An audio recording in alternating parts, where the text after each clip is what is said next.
Hey, it's Dr. Powell again. I thought we would go ahead and go over some anatomy. First things first is our esophagus in our horse. So this is actually when we hear the word choke, this is where they will be choking, is their esophagus, not their trachea. So trachea is the big tube that goes into your lungs. So whenever people sometimes get worried when their horse is choking is that they can't breathe, and that's actually not correct. They just can't get whatever's blocking into the stomach.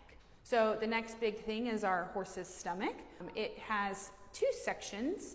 First section is going to be your non-glandular side, so that's up through here, and then our glandular side, which is down through here. And that's important because when we scope them for gastric ulcers, we need to know which location it is in for treatment purposes.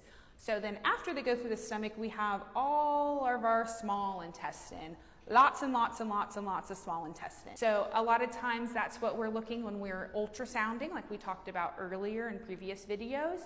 If we see dilated small intestine, that can give us a prognostic indicator of what could be happening with your horse when we're talking about colic.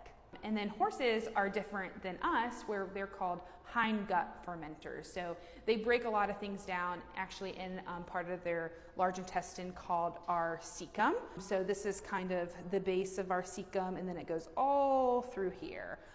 So that's really important because we'll have some horses that will get displacement of their cecum. They call that a right dorsal displacement. And that can also be a prognostic indicator as well.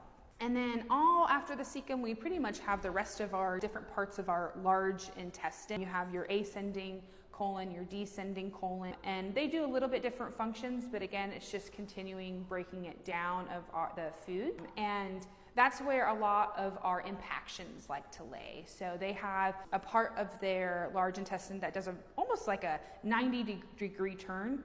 Why horses are made like that, we don't know, but it's called their pelvic flexure, and they love to get impactions in that location. So that tends to be trying to find where they have it labeled, to be honest with you, and they might not have that part labeled, but that's okay. But that does tend to be a big area where they like to get impactions as well.